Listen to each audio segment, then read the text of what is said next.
Hey, Andrey. Jack. Good to see you, buddy. So nice to see you. I'm super excited, super pumped. I've been visualizing about that 12 years. Well, Yeah. now it's time to do it. All right, let's go. Okay, you go first.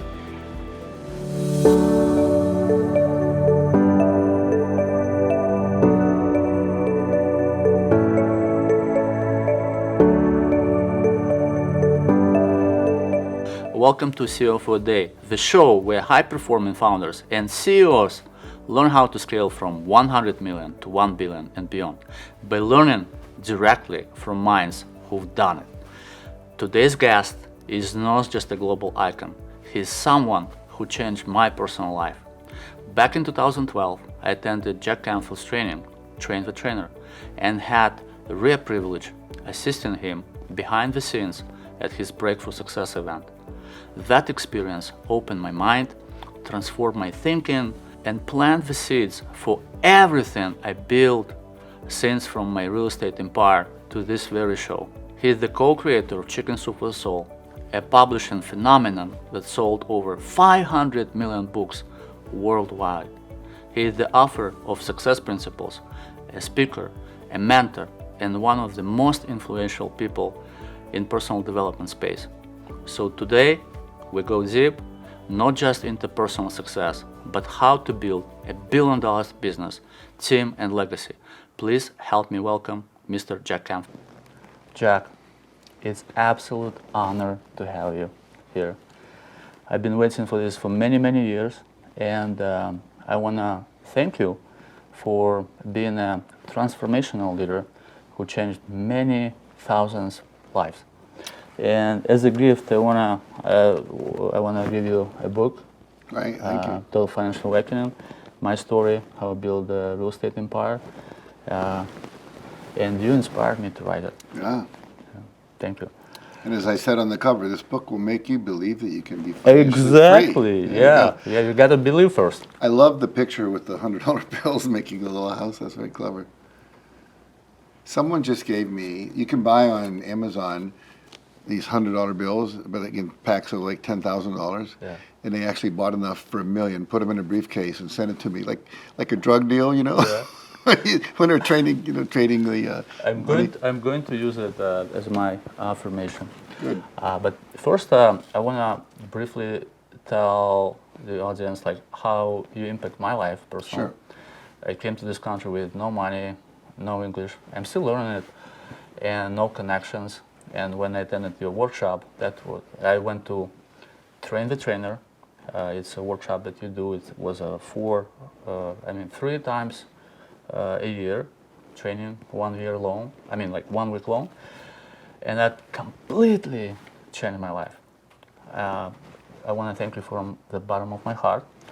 And I want to share with you a couple of goals that I achieved. Sure. I wanted to I want to graduate from Harvard University. I wanted to, I was afraid and scared to make $1 million to write, so I wrote, I want to pay $1 million in taxes, because it sounded more believable.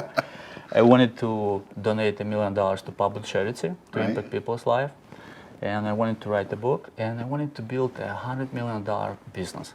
At that time, I didn't have anything at all. And because of your work, your teaching, your mentoring, and I've been rewatching the Success Principles, and everything what you recommended, I follow the blueprints, because like Tony Robbins says, success leaves clues. Mm-hmm. And I just look at your book, Success Principles, and said, hey, where did Jack go? Like, how did he learn how to read 100 books a year? No, you said you read 1 book a day. Right. That was unbelievable. And I just follow your blueprint, went to Dan Sullivan, strategic coach. I went to Ecuador with Anita Sanchez to do the ayahuasca, and that was also an incredible experience. And you learned speed reading too, did you? Of course, so you could read, exactly. Yeah, that's phenomenal skill, yeah. And now we just spent 3 days with you at the mastermind group, and I want to rewrite my next 10 years. So what I'm doing on this show, I grew the company to $100 million in revenue, and next 4 years, our plan is to grow it to $1 billion. So we can impact more lives. I want to also increase my private foundation, and I want to improve my opportunity for my employees.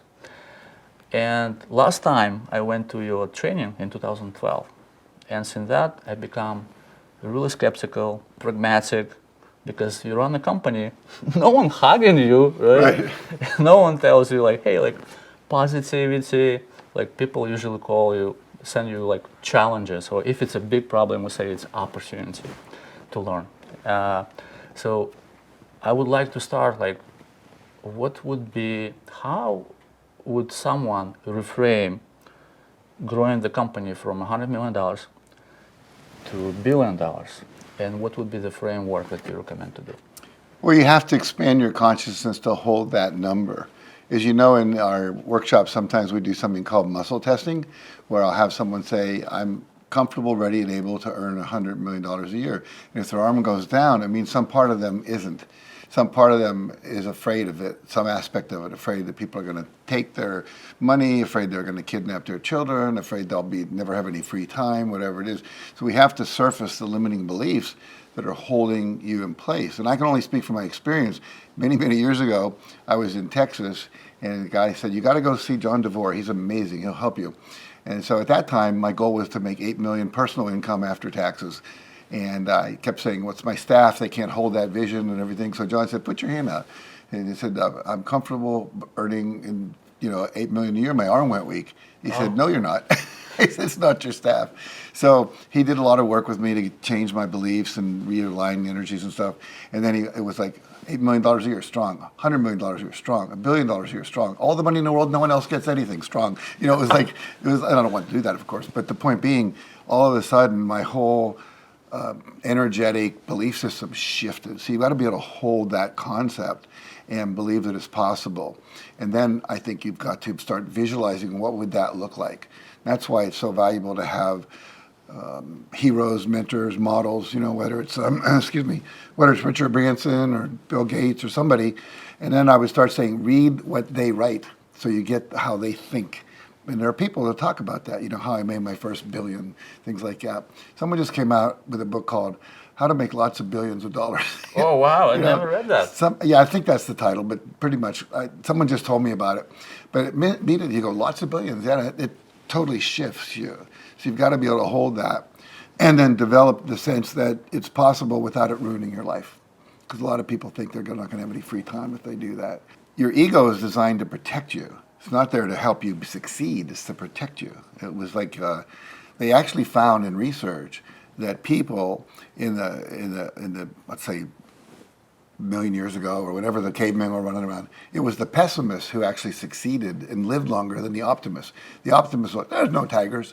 The pessimist was always looking for tigers. They lived longer. So that genetic preference, if you will, for mindset actually survived more than the optimist. So basically, we have to go against that, if you will. So your ego wants you not to fail, not to get hurt, not to be rejected, etc. So it's working for you, but not for your goals. So you've got to work to create the belief, and then eventually you muscle test it. If you can believe it, then you can move forward. So that's the first step, is the mindset. And then I always say, read the things that people write that are already there. Like I remember my partner, Mark Victor Hansen, when we were doing Chicken Soup for the Soul, he was a friend of a guy who had a big airline, but it was just shipping airline stuff. And he called him up one day. He said I'm going to make up a name, I don't remember. He said, Roy, I just came up with an idea that can make you $1 million. He said, Mark, if it won't make me 50 million, I don't even waste my time thinking about it. So it was a whole different model. And I remember Mark met Tony Robbins, who you know. They were speaking at a chiropractic conference in New York, and Mark, at that year, Tony had made $50 million. And Mark said, Tony, you made a lot more money than me. I'd like to make $50 million. What advice would you have for me? He said, do you have a mastermind group? He said, yeah. He says, what's the most money anyone in your mastermind group makes? He said, I don't know, $5 million. He says, that's the difference. No one in my mastermind group, except me, makes less than $100 million. Wow. So, you become the people you hang out with. You want to be in their space, open to their network. They can introduce you to people. They think bigger ideas. So if you can't get into their space physically, watch their TED Talks, their TEDx Talks, their podcasts, their interviews, read their biographies, etc. And then, I remember just when I decided I'm going to fly first class, even if it costs a little more, because I'm going to sit next to a different kind of person than I'm going to sit next to and coach. So, one of the great gurus said, you become the 10 people you spend the most time with. So you want to move yourself up. So if there's a training that's inviting people to Necker Island to hang out with Richard Branson, you want to go, So you're in that sphere of other people that are at that level. That's what I would say to start with. Mm-hmm. And how do you change a belief? Let's say someone never made more than $100,000, and right. It was interesting to talk to different people during the mastermind group, Right. because people have different levels, and no one set a limit how much money you want to make, what you want to achieve, and people put self-imposed blocks like Right. we make it up. No one's going to check on you 10 years from now. Like we're just pretending we were doing BSLB party. Well, we had a person in the group, I won't mention her name because of confidentiality, but there was a man in the group who, I'll just say he's an immigrant from another country, his parents were, and basically they worked really hard. His dad drove 2 hours each way, commuting to work, to make enough money for his family. And his son was able to go to university, and his son has a great gift. He's really one of those people that can walk into any environment and see 10 ways to improve it immediately. It's his gift. And you can charge a lot of money for that. And he had this money block. What was the money block? It's not okay for me to make that much money because my parents never had that much money. I feel guilty if I make that much money. And so we had to release that block so that he could feel comfortable. He said, I'm a bad son if I make that much money. And I've had several people do that. There was a guy who was in one of my trainings who literally wasn't making a lot of money. And the technique we use, I'll just describe that so the story will make more sense, is that what you want to do is get in touch with what's the thing you want that you're not able to manifest. Let's say you want to manifest $1 billion, but you're having trouble doing that. Then I would have you close your eyes, think about that, the frustration, the resignation, the sadness, the anger, or whatever, that I can't get there. And then, what do you feel about that? How do you feel? The resignation, all of that. Then I'd say scan your body to find the place where there's the greatest amount of tension or pain or discomfort, because we're holding our beliefs in our soma, our muscles, okay? So now, what's the feeling that lives inside this physical sensation? Everyone can get that. Then I say go back to the earliest time you can remember feeling that same physical sensation and that same emotion, and what happens is everyone, with a few exceptions, finds herself somewhere between the age of 3 and 8, sometimes 15, it could be when they were 20, but something happened. So I'll say, where are you? How old are you? Are you alone? Are there other people? What's happening? And people say, well, I'm being punished, I'm sent to my room, I'm being beat up, whatever. And what happens is, at that time, they made a decision. I'll give you another example around money. So one of the examples was this woman went to go back. She never had a lot of money. She goes back, and she's about 7 years old. Her mother sends her to the grocery store to buy some bread, and they didn't have a lot of money. She comes back. Somehow she lost the change. And her mother just went crazy. We can't afford money. You can't handle money. You're grief. So she decided, I can't handle money at the age of like 6 or 7, whatever she was. So the reality is that now she's 40 years old. That belief is unconscious. She doesn't know she has it, but a lot of money actually scares her because then she's going to get in trouble with her mom. So we have to go back and have her realize she wasn't bad, she wasn't unworthy, she's still lovable. It was her mother and the poverty. And her mother didn't have any better skills because she was frustrated, they had so little money. And that decision doesn't really serve you anymore. What would be a new decision? I can handle money. And then we install that through affirmations and through some NLP, neuro-linguistic programming techniques. And all of a sudden now we can test, I'm ready, able, and willing to have a lot of money or $1 billion, whatever, and she'll test strong. So that's how we do it.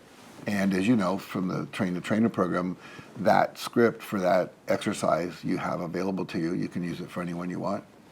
Yeah, this is so powerful because I remember in 2012, I really wanted my kids to go to private school, but I didn't have any money because private school was like $40,000 and I didn't make as much.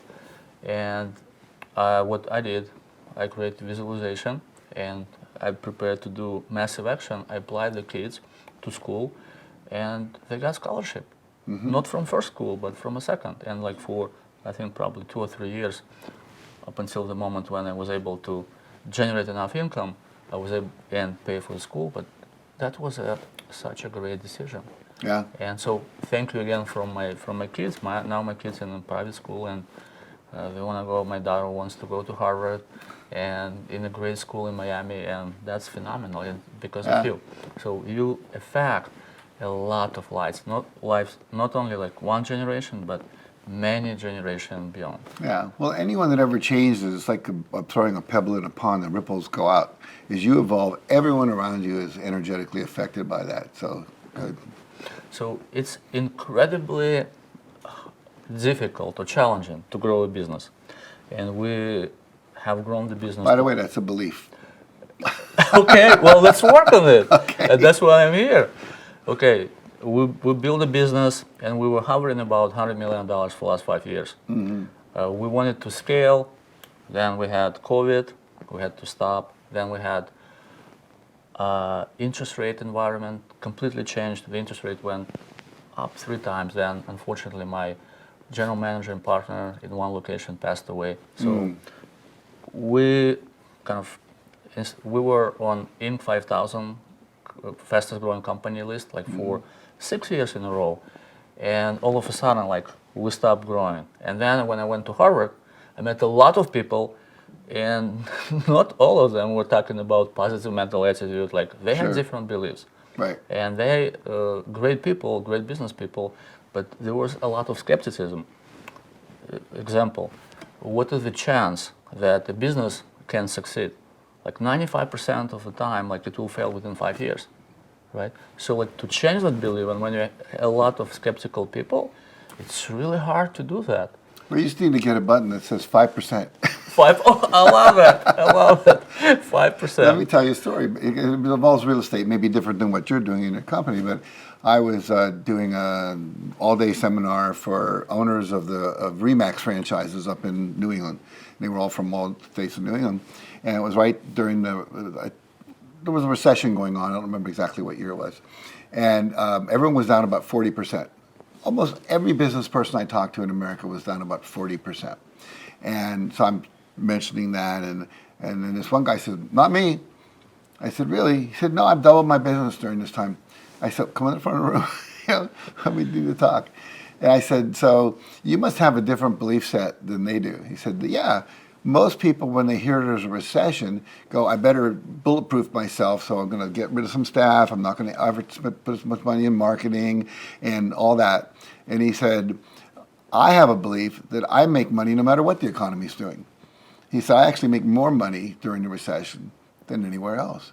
So the reality is that it's not necessarily the event that is called recession. It's the response you have to that event.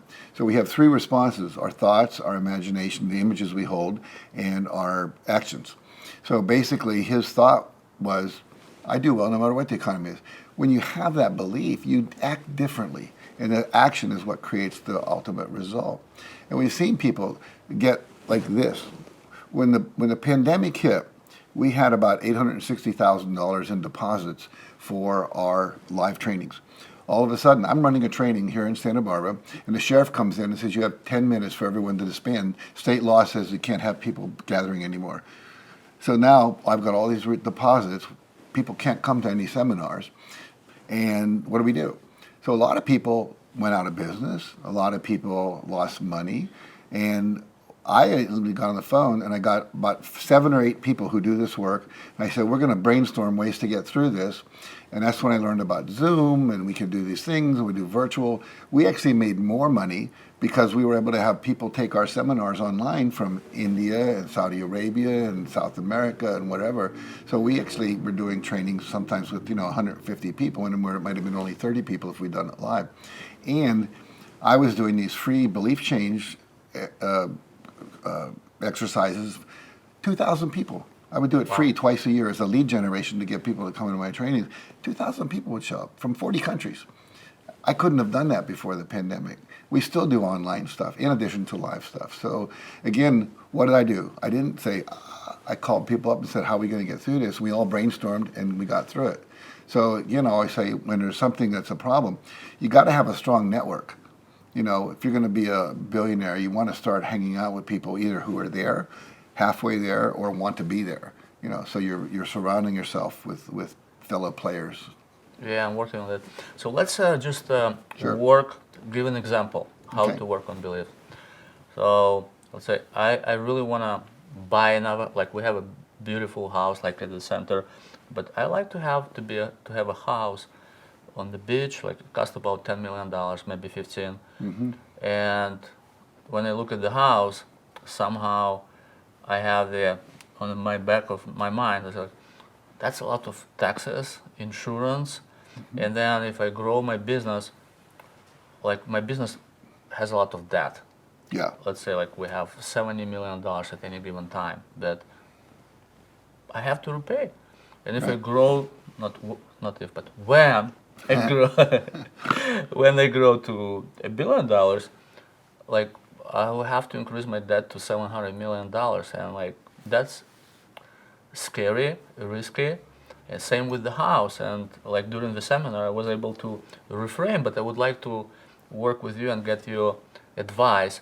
How would you reframe that wrong belief? Yeah. Well, I'd stop calling it debt and call it investment for starters. Investment. All right. Okay. Now, I'm obviously, going to call my bankers and say investment. well, but you got to pay it off. I get that part. In the worst case scenario, they repossess some of the properties, but you'll survive. The main thing you have to realize is everyone's afraid that something's going to happen, and then they're going to lose everything, and they'll be out on the street or whatever. We all have our ultimate fear scenario, Yeah. and you're not. You're going to always be. You're going to do well because you're smart. But the point being that I would say that, it's just the cost of owning a $10 million home. I've got a home that I bought for $2 million. It's now worth $8 million because of, and I pay like, I don't know, 40, 50,000 a year in property taxes. I pay 130 in insurance and maintenance and 2 gardeners and, a higher water bill because we have irrigation in California. And that's just what it costs. And if I were to lose that, I don't want to. I've been there 30 years. But the point being that if you start thinking about, oh, this will happen and that'll happen, you'll create it. So you don't want to be doing that. You always want to be thinking, what's the best case scenario? Now, as you know, I teach something called strategy circles, which is like, imagine what are some of the obstacles and challenges that could come up, and then come up with solutions in your mind before they happen.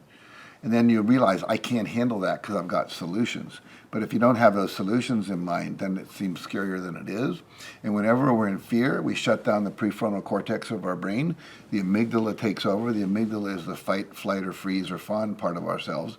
And we don't want that. When the pandemic hit, that's where everyone went.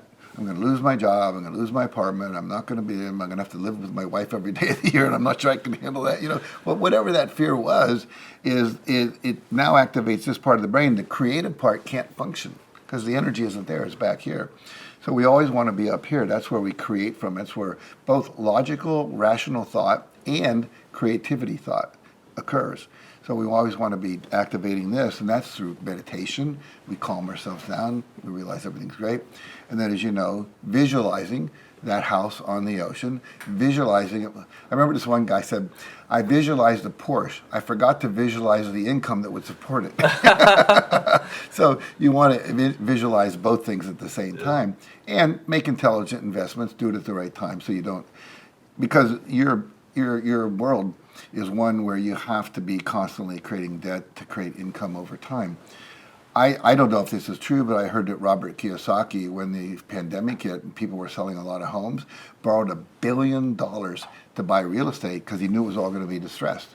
So there's a time to buy and a time to sell and all of that. But he was taking advantage of the downside, not being frightened by it. Yeah, that was actually perfect time. Right. I did the same thing with the first business when real estate went down, like there were a lot of foreclosure. We were buying homes for $60,000. Right. And I didn't have any money. I had to go to borrow the money from hard money lenders. Do you know how much they charge? 20 points. It's, let's say if you want to have $100,000, you have to pay $20,000 just to get a loan. and then 2% per month. Like a down payment, yeah. Not a down payment, just a charge. A charge? Hard money. It's called Oh my hard God. money. Hard money. You work hard, and they Wow. get all the money. Wow. But then you refinance with the bank. Yeah. But it was scary. But I didn't have anything. They asked me, "We want to have a personal guarantee." I said, "I'm gladly will provide you," but I didn't have $0 in my bank account. But what you do have and did have is you and your confidence and your certainty, and certainty sells. You know, Morgan Freeman is of Academy Award-winning actor, says, if I believe the role I'm playing, and I totally believe it, the audience has no chance to do anything but believe it.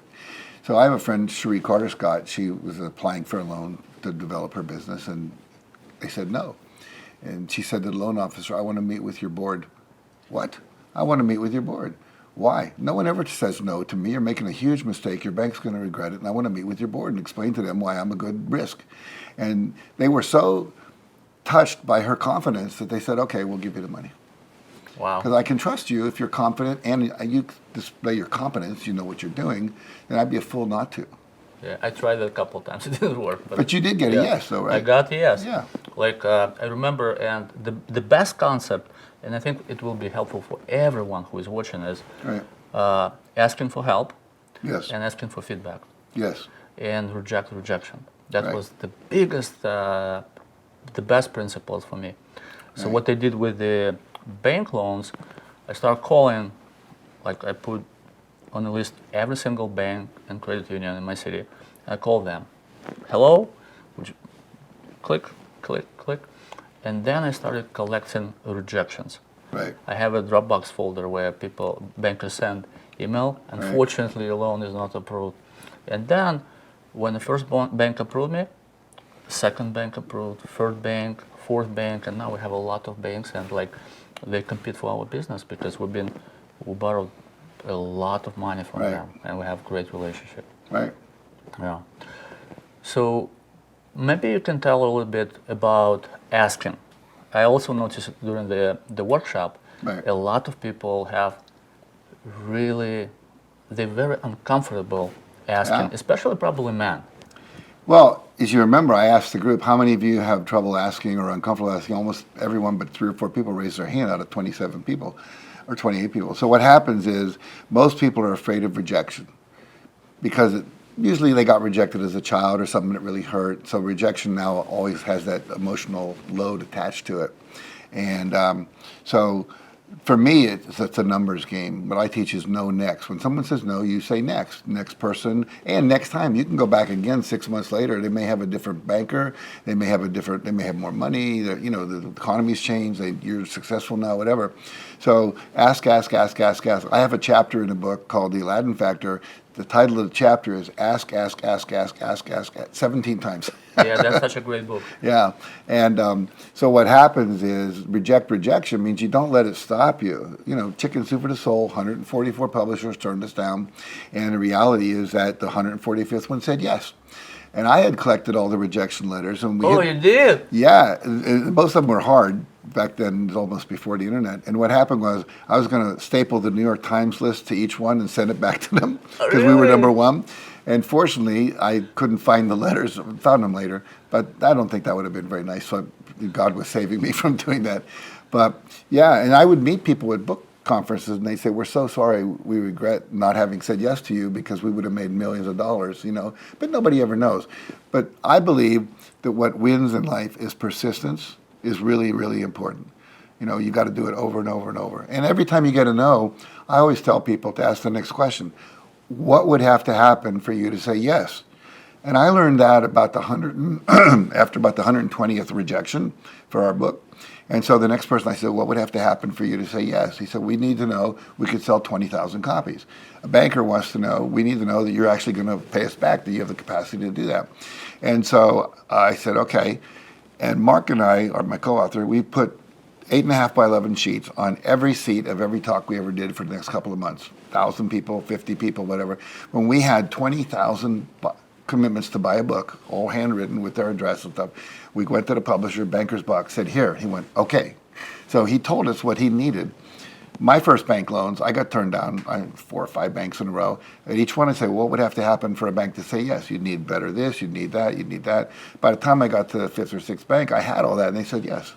So you always want to say, well, why did you turn me down? What would have to happen to say yes? And then remember, too, you can go back again. That's the big thing. You can go back to any of the banks now because of your success that all said no. And sometimes, I'll say people are starting a multi-level marketing business and they talk to their brother-in-law and they say, go away with this multi-level marketing stuff. And then 3 months later, he just lost his job because of AI. Now he's interested. Yeah. You never know. So go back. Yeah, that's such a powerful principle. Can you give a couple lessons how to increase your self-confidence and ask confidently people what you want? Well, confidence is a result of surviving a risk. So you're not afraid to ask money from banks now because you've survived the risk of that. Even when they said no, you didn't disappear, you didn't die, you survived it, right? And then when you started getting yeses, your confidence went up even more. So basically, there's 2 ways to do that. One is scale down the amount. So instead of asking for $1 billion, you ask for 100,000. So you get comfortable asking. And then the second thing is to visualize asking and getting a yes, because your subconscious mind, which runs you, can't tell the difference between a real event and an imagined event. And we demonstrate that in a workshop. I'll get people to stand up, close their eyes, imagine they're up on a terrace on the 54th floor of or 125th floor of a building, and there's no railing at the edge. Now walk to the edge, put your toes on the edge, and look down. And people are like this, because their body's reacting to the vision, right? And then I'll say, walk or crawl back to the middle. And then I'll say, what happened? Oh, my palms were sweaty. But where were you really? Standing in a room. Worse than happened, you would have fallen 2 or 3 feet. But your body thought you were up there. So we know we can use that to our advantage by imagining a success. Imagining the standing ovation, imagining the banker say yes, imagine you're on the cover of Forbes magazine or Fortune magazine, greatest real estate investor in the history of the world, whatever. So you imagine what it is you're afraid to do, doing it successfully, and you want to do that every day. I recommend, the people that are really into this recommend 3 times a day.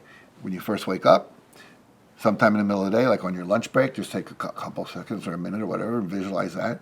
And then third, do it right before you go to bed. Your subconscious at night will replay 7 times more whatever happens in the last 45 minutes before you go to bed, or something was really traumatic. Your cat got run over by a car or something. You're going to remember that because there's a lot of emotional stuff that happens that affects the neurons in the brain. But the reality is, every time you visualize it, you're creating new neural pathways in the brain. So I like to use a metaphor. If you go bowling, there's these gutters on the side. Once the ball goes in the gutter, it's not coming out. You're not going to get the pins. So what's happening right now, you've got gutters in your brain. You start thinking about, I want to be a billionaire. And something from your childhood goes, no, you're not. You can't do that, whatever.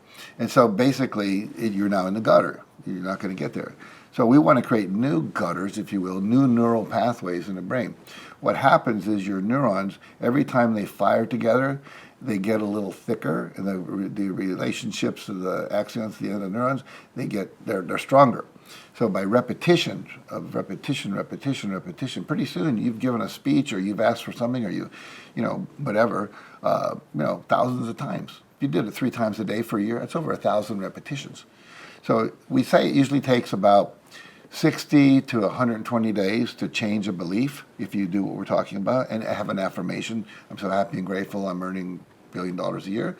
And a behavior, often you can change that in 60 days if you like getting up and exercising or meditating, doing yoga, whatever it might be. So it's basically just reinforcing, using neuroscience we know at the brain now to create new neural circuits. All right, so let's, maybe you can give an example of affirmation for people who are not familiar with that. Yes. Let's say if I want to be $1 billion, what should I write as my affirmation? Well, there's a number of things you could do. I like, an affirmation to work needs to start with the words I am, because you want to be in the future. You're affirming you're already there, So I am, and then you want 2 feeling words. I always say happy and grateful. If I gave you $1 billion right now, you'd be happy and you'd be grateful, right? So that's always going to be part of the emotions you're feeling when you get there. But if it was like relieved and whatever, you could use any feeling word. So I am so happy and grateful that I am now, so the president celebrating having just earned $1 billion this year, or celebrating that my net worth is now worth $1 billion, whatever that may be. And you can expand that, make it more flowery if you want, but basically keep it pretty simple. And then what's the visualization that goes with it? And the thing that most people don't realize about visualization, three things. Number one is that only 15% of people visualize like a Metro-Goldwyn-Mayer 5G movie. It doesn't happen for most people. And most people, when they don't get that, think they're not visualizing. You can think it. It's a red car. It's got a glove compartment. If I open it up, there's a map in there. So you're thinking it, but you're kind of visualizing it. Secondly, you have to hear the sound.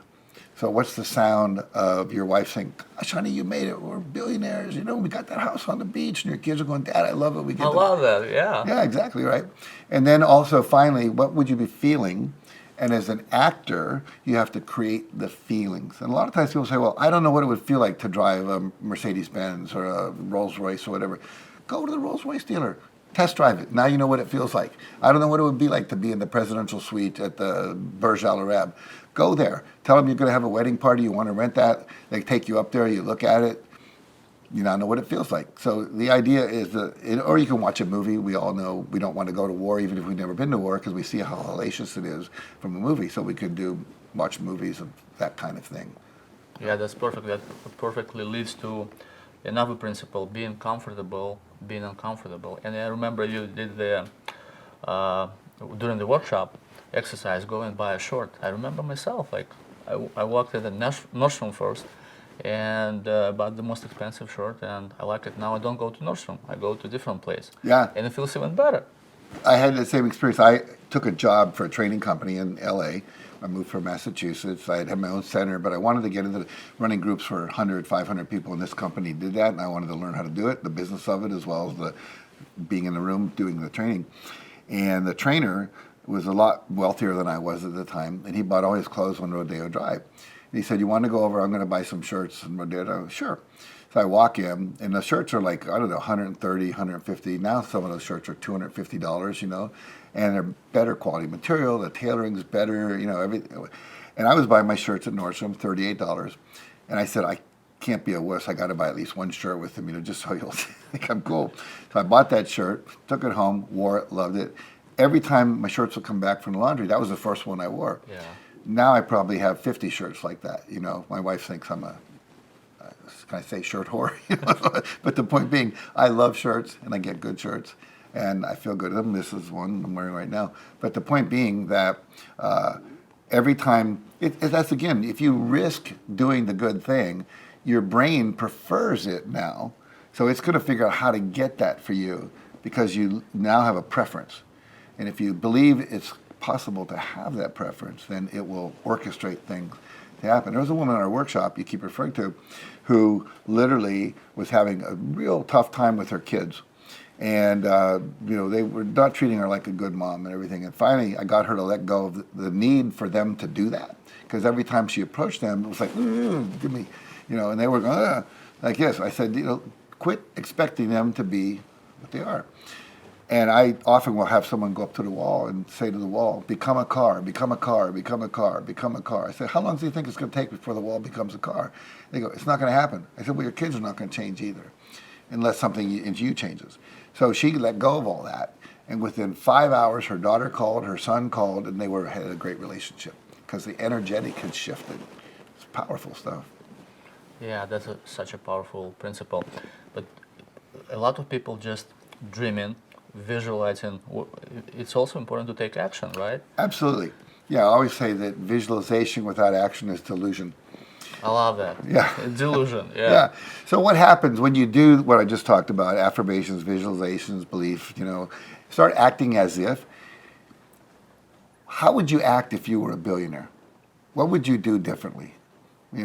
Like I have some friends that every month they tip some waiter $100 because that's what billionaires would do. Oh, that's a good idea. Yeah. One of my favorite stories is Bob Hope is coming out of a casino in Vegas, and he says, what's the greatest tip you ever got? I said, $100. I'm going to give you $200, and you're going to remember that Bob Hope gave you the best tip you ever got. And he said, I'm just curious, who gave you the first $100? Says, you did, Mr. Hope, 5 years ago. Wow. But the point is, if you're a billionaire, you can do stuff like that. I'm not suggesting you do it all the time, but I always tell people at least once a month, tip somebody more. Because if you're tipping somebody more, you're coming from a state of abundance. You have to believe I'm abundant to do that. My first mentor, I was making only $18,000 a year, and as a teacher in school in Chicago. I'm 80 years old, so that's a long time ago. And he said, always carry a $100 bill in your wallet. I have 2 in my wallet right now. And it's not like, I have credit cards, Black American Express, all that, so I feel very abundant. But back then, he said, you can never say I can't afford that because you got a $100 bill. So back then it was a big deal. It changes your mindset. Like, you never want to say I can't afford that. You want to say I choose not to buy that right now. It's a different thought pattern because you're going to affirm that. In Miami, they take the tip from you, for you, like 20% automatically. So will be done deal. There you go. Yeah, You but go. I love this tip, carrying $100. And when you shared last time, since that time, I start carrying. And those $100 bills also gave it to my wife. I put everywhere, and that feels different. Yeah. That's such a simple but profound exercise. Yeah, I always say, for your example, if I were a billionaire, how would I act? What would I do? Now, obviously, if you're not there yet, and having a private jet would be a stupid decision, don't do that. But start asking yourself, where could I just act more abundantly? And you'd be surprised what starts to come up for yourself.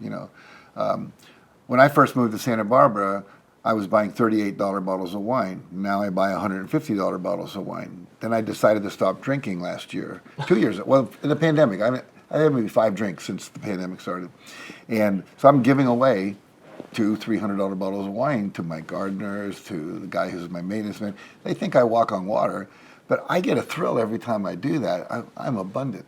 Okay, we're going to write it down.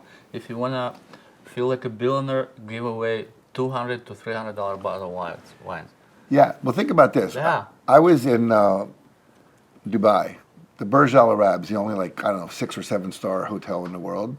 Average room could be $10,000 a night. I got to go see the presidential suite because they used my book to train people, and the Success Principles book. And so I said, who buys these books? These rooms? They said, Russian oligarchs. They have all this money. So and then they said, we went to lunch and they were all buying wine stuff, and we looked at the wine list, and wine for $1,000 a bottle, $2,000 a bottle, 1954 French Margots and whatever.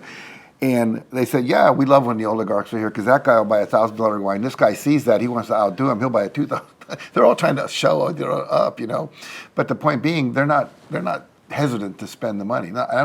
I'm not suggesting that's a good way to go with the wine. But the point being, start asking yourself, how do I dress? I always tell people, you're better off having one really great suit instead of 3 shitty suits, And so the point being, when you put that suit on, or that first shirt you got and I got, it's like, oh, now I feel different, So start doing that kind of thing. And I've worn a gold bracelet. I don't know where it is. Did I put it on today? Yeah. So for me, whenever I wear this, I bought one when I was a hippie. I couldn't even afford it. But it's something that says to me, I'm wealthy. Later, I learned from John Gray, why do kings wear so much gold? Not just the crowns, but the necklaces. It actually has a vibration of abundance to it, and then the vibration of authority.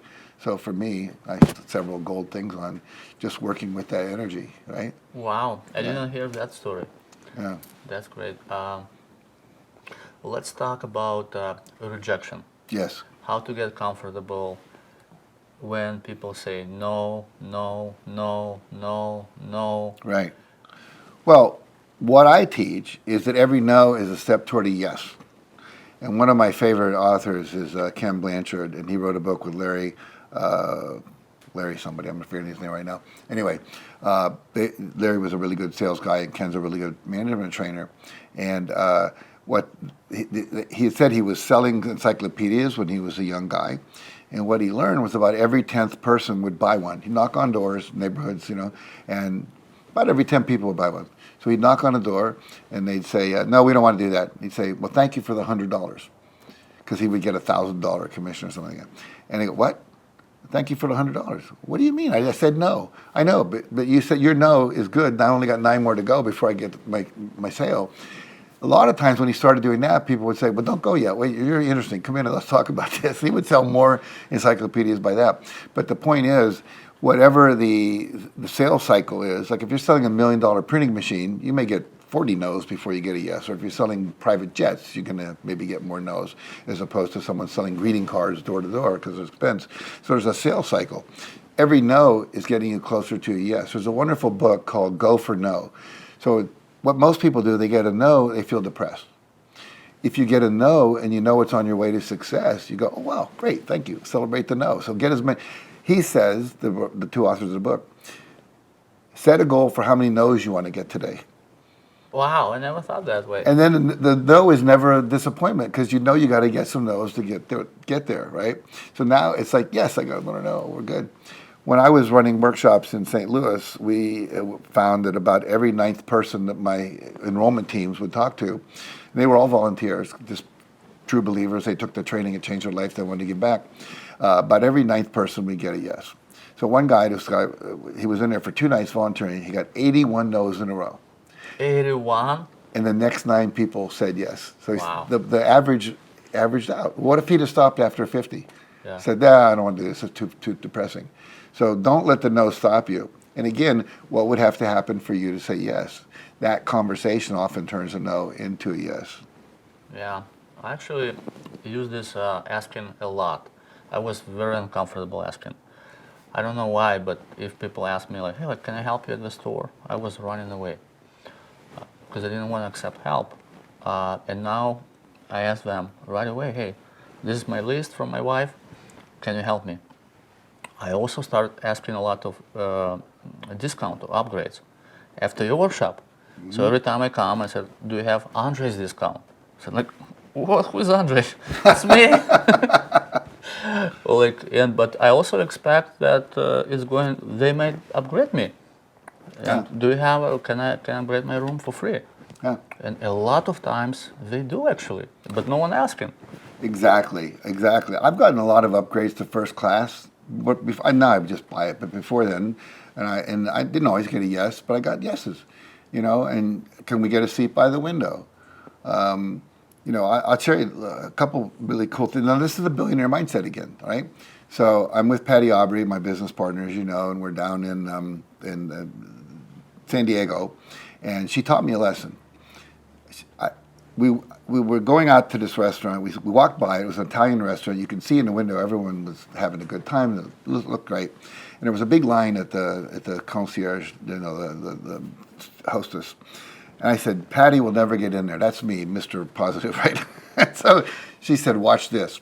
So she goes up and says, there's this guy, Jack Canfield, back here. I bet him $100 we can get a table. Now, I can give you the $100 or I can give it to him. Which would you prefer? Oh. She says, right this way. So, and because of that, I remember I was at doing a workshop in Las Vegas. It was also the National Football College Championship was there. I didn't realize that until I got to the airport. The line to get even up to the guy outside the curb to check your bag was literally into the parking garage across the street. So I realized I'm going to miss my plane. So I walk up to the guy. I just said, if I gave you $100, could I get in the front of the line? He says, yes, sir, Mr. Canfield, right this way. Oh. And the same thing when I didn't know this. You go to Vegas and you go to a show. They put you in a crappy seat in the back. You say, if I give you $100, could I get up front? Oh, yes, sir, right this way. So now I go, here's $50, could I have a reasonable seat? It's called I didn't know how it was played. That's the way it's played, so you learn.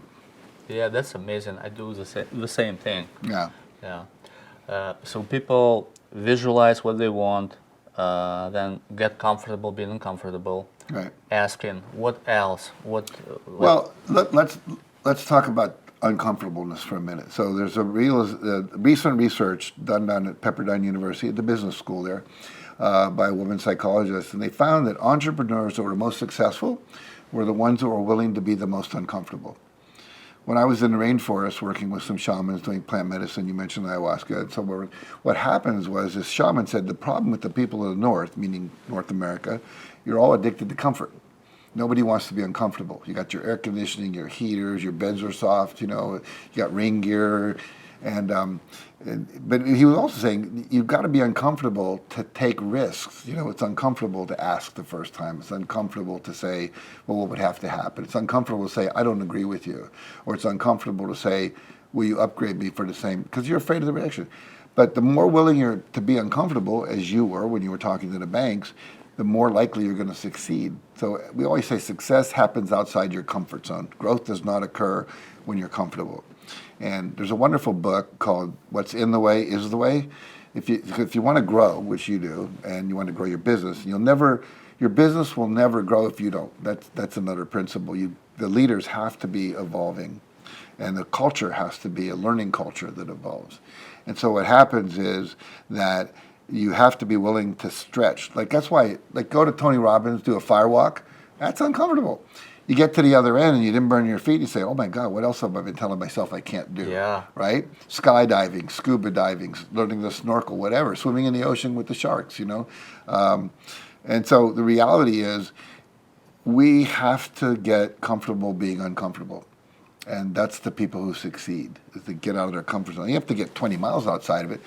What the research is now showing is micro steps, you know. I always tell people, so you live in Miami, right? How many restaurants do you think there are in Miami? Just order of magnitude. Thousands. Yeah. How many do you regularly go to? 5 or 7. 5. That's called a habit. Yeah. So 1,000 restaurants you haven't eaten at. There might be cuisines, whether it's Cuban, Indian, Vietnamese, you know, whatever, Middle Eastern, that you haven't experienced because you go to the same restaurant. And I bet you go to the same restaurant, and 9 times out of 10, you order the same main course, the same drink. I have the same table, the same wine, whatever it might be. And so my wife and I, when we go to Paris, which is our favorite walking city, we just find a restaurant. She actually sees like a light around the doors or something. She's psychic. And we go in and say, just surprise us. Give us your best meal. We don't know what we're going to get. You know, I've eaten a lot of things. I never would have eaten escargot, snails, but they're good, you know. You know what, actually I do that. I choose sometimes a couple of restaurants like just very close to our home, so we walk. Mm-hmm. That's why we go. But when we go, we decided with my wife that we're going to go to a new restaurant every single time. Right. And try different food. So good. Yeah, the more you can do that, even driving to work a different route, you know, watching a different TV show, listening to a different kind of music. Maybe you're into country, but listening to reggae or pop or rap or whatever. I saw a guy last night called Chance the Rapper. He was on The Voice. He was the most amazing thing I ever heard. His voice was incredible. The music was incredible. It was very soft rap. So I got a new thing I'm excited about. All right. Well, Jack, I run a business. Yeah. I also very caring about my family. Yes. I have 3 kids. So what is the recommendation from you? How you're never going to have a balance, but you need to balance. Yeah. And what would you recommend to a business person? What routines to do with your family to make sure that your kids also will learn success principles? Because my kids are teenagers right now. Yeah. And they don't want to talk to me a lot. How are you? Boom, they go to bed. Well, I'll tell you what I did. What I recommend to people is, maybe not your kids, but when I was growing up, I would get an allowance, or my dad said, I'll give you $3 if you wash the car or if you cut the grass or whatever. So I didn't do that with my kids. I said, you see this book? If you read it and give me a book report, I'll give you $20. You know what? They do the same thing. Yeah. They read Economist. I pay them $20, $30 for big book, and for Economist we got $30. Yeah. Or listen to this cassette. Well, back cassettes were gone, but this DVD download, whatever it is, because one of my friends who's a very successful entrepreneur in Thailand. His father actually did that with him, and he hated it. And he said, now I'm so grateful for my father because I learned all these success principles. There's a book called The Success Principles for Teens, by the way. You can have them read that because the examples are more teenage related. But that's what I would do. Take them to some seminars, when they're the appropriate age for that. And you can also, bribe them to go with you, whatever. But the point is, I want those kids. I can pay someone to do my car, or I can do it myself. I actually like to wash cars. I like dirty things to become shiny. It makes me happy. But the point being that I want them to get this kind of education where they are learning skills. And I'll share this with you. A friend of mine owns a series of dance studios. He's also the president of the Dance Studio Association of America. And one weekend he said to his kids, I want you to write either an application to college or a business plan and give it to me Sunday night. And his son wrote a business plan. His daughter wrote a college application. He said to his daughter, wrong answer. Meaning the business plan was more valuable than the college education was going to be. Wow. Now, I'm not saying don't get a college education, but what's happening, I have a cartoon of two guys out in the field like this with their suits on. They got straw coming out. They look like scarecrows. And one looks at the other and says, English lit, how about you? Like that wasn't going to give you a job skills in the future. And with AI now, and with all the things that are changing, we want to make sure our kids graduate, if they do go to school, with something they can actually market, But the point I'm saying, I have two sons growing up with me, my youngest son and my youngest stepson, are the latest examples of my kids. Totally different. My stepson came to me when he was in the 6th grade and said, Dad, would you give me X amount of money so I could buy these scooters? There were these metal scooters that everyone was riding around them. I can buy them for $30, sell them for $75. They're $75 on Amazon. I can make $45 at my school. I said, write me a business plan. He said, what's a business plan? I said, go to the internet, look it up, and then write me one. So he did, and I said, I'll lend you the money, but I expect to get it back with interest, And he did that. Now, my other son would say, can I have $20 to buy a loaf of bread, and come back and all the change, I never saw it again. But my other son would give me the $3.22. That boy is now making $375,000 a year working in a company that teaches people how to sell their companies. My other son is working in retail. So it's like, he's working up to being a manager, but the point being, totally different mindsets. And your children will be different too. So you want to support whatever their skills are. My oldest son was a juggler, and he actually was making $100 a weekend juggling at some mall somewhere when he was like 12. So different kids need different things. But I would say make sure they're learning these skills.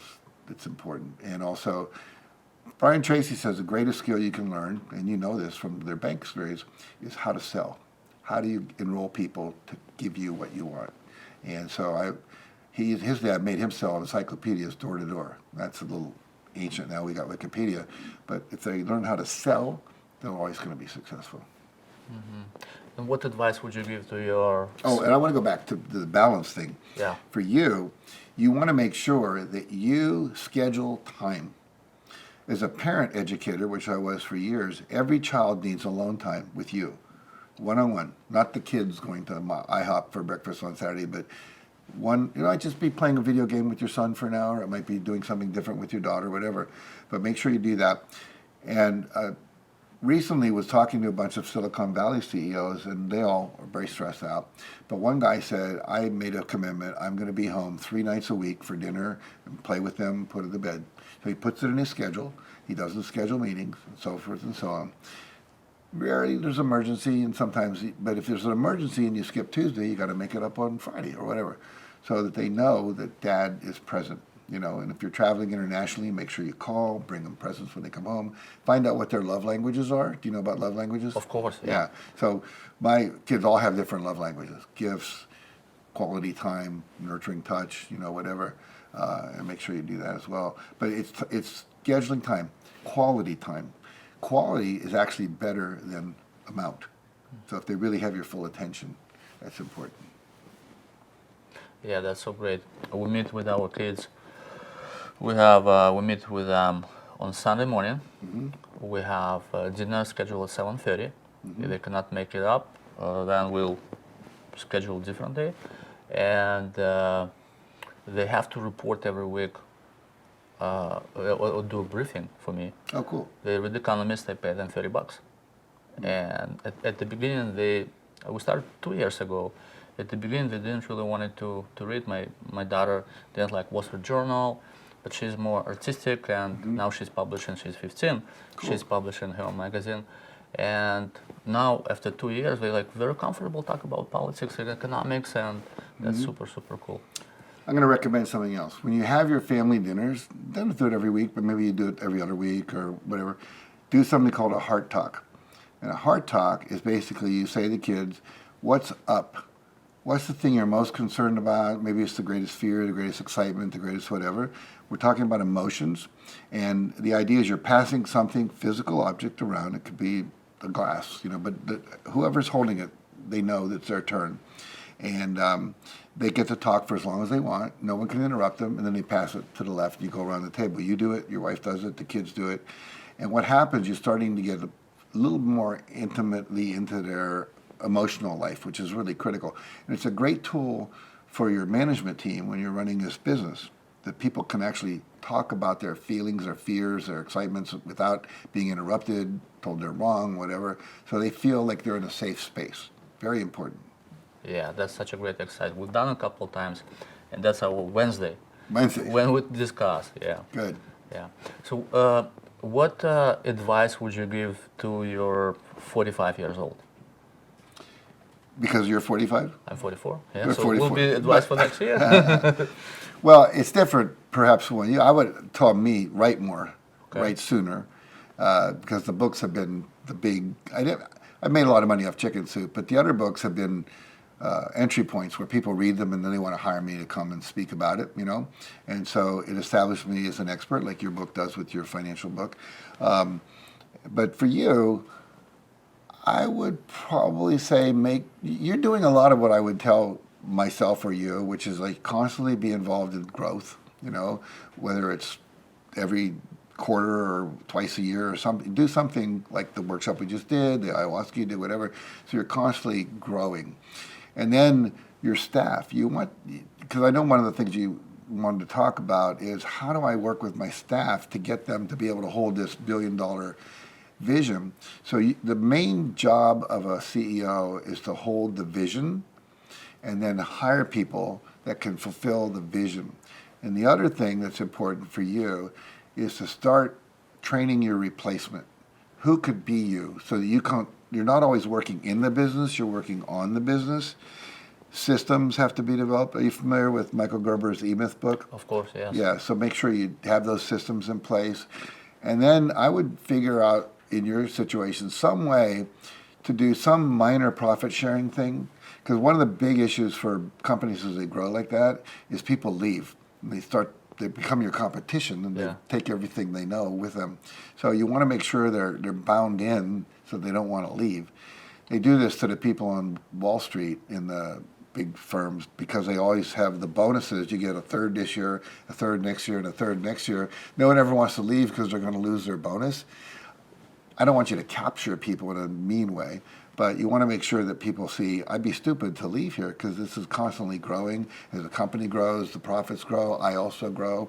So have some core management group that you're training, you're loving, you're supporting, and sometimes take the whole team somewhere. It could be on a hunting trip, or it could be fishing, or it could be, we took our whole staff to an escape room. Do you know what an escape room is? Yeah. Yeah, and we spent a whole day doing that kind of stuff. It was totally fun. The whole group came back bonded, so there's lots of corporate trainers who run things like that. So your group's growing with you as well. This is kind of on track, but I think you'll get an idea from it. There was this one guy, he was a financial planner, and he had lots of clients, and twice a year he would hire 2 speakers, one for the morning, one for the afternoon, me, Tony Robbins, those kind of guys to come in, and he would invite all his clients to come in and get as a free seminar. No one ever wanted to go to another financial planner because they didn't want to miss these 2 days of training, So make sure your staff is getting some kind of training from people like me and Tony and anyone you bring in. And it can be financial planning, how to be a better spouse, anything that's going to improve their life so they see that the quality of their life is growing, not just their bank account. Mm-hmm. Well, Jack, it was absolutely a delight to have a conversation with you. And again, I listened to this many, many times, but every time I listen to you, I get a new nugget. And I'm sure that people who watching it take action, get comfortable being uncomfortable, and believe in the vision. Yeah. Yeah, thank you very much. You're so welcome. Love working with you. What Jack shared today isn't just about personal development. It's a billion-dollar leadership wisdom. Scaling to 1 billion isn't just about business challenge. It's an inner game. If you're serious about growing your company and your impact, replay this episode. Take notes and start applying. And if you know someone building big things, share this episode with them. Because in the end, billion-dollar breakthroughs start with billion-dollar thinking. Thank you for watching CEO for a Day. See you next time.